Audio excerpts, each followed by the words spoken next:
کہ آپ اس محنت سے چاہتے کیا ہیں؟ تبلیغ کی محنت میں لوگوں کو کہتے ہو نکلو نکلو نکلو نکلو نکلو، تو آپ چاہتے کیا ہو؟ تو فرمایا میں اس محنت سے یہ چاہتا ہوں کہ اس محنت کو کرتے کرتے محنت کرنے والے وہاں پر پہنچے جہاں حضور صلی اللہ علیہ وسلم امت کو چھوڑ کر گئے تھے۔ کیا منزل بتلائی؟ ہماری منزل چلہ 4 مہینہ نہیں ہے، یہ ابتدائی چیز ہے، علی باتا ہے۔ ہماری تبلیغ کی منزل صحابہ ہے۔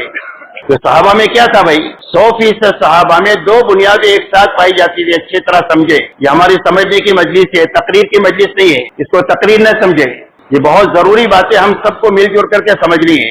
اس لیے حضور صلی اللہ علیہ وسلم نے صحابہ کو جن بنیادوں پر چھوڑا ہے وہ کیا بنیادیں تھی، اس کو سمجھنا ہے پہلے۔ 100% صحابہ کو آپ نے 2 بنیادوں پر چھوڑا تھا۔ ایک تو ہر فرد امت میں پورا دین اپنی حقیقت کے ساتھ تھا۔ ہر فرد امت میں کیا تھا؟ پورا دین تھا، اپنی حقیقت کے ساتھ تھا۔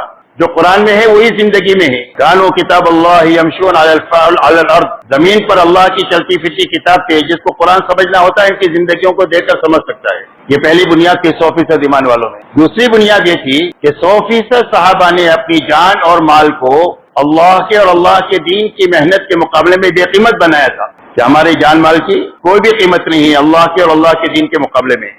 ایک جان لگانا پڑے گا تو ایک جان لگائیں گے، اور 1000 جانیں لگانی پڑے گی تو 1000 جانیں لگائیں گے۔ 1 روپیہ لگانا پڑے گا تو 1 روپیہ لگائیں گے، اور جھاڑو مار کر لگانے کا تقاضا ہے تو جھاڑو مار کر لگا دیں گے، اس یقین کے ساتھ کہ اللہ کی نسبت پر لگا دیں گے تو اللہ اجاڑیں گے نہیں، اللہ آباد کر دیں گے۔ اللہ سے جو معاملہ کرتا ہے وہ کبھی اجڑتا نہیں ہے، وہ ہمیشہ آباد ہوتا ہے۔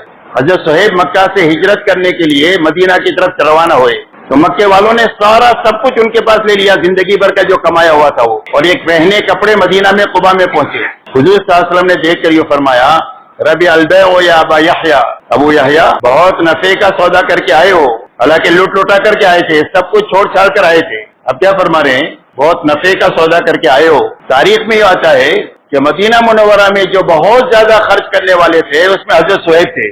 اتنا سارا کہاں سے ملا؟ اللہ نے اپنے خزانے سے دیا۔ جو اللہ کے سامنے سچا دکھائے گا اپنے آپ کو، اللہ اس کو اپنے خزانے سے دیں گے۔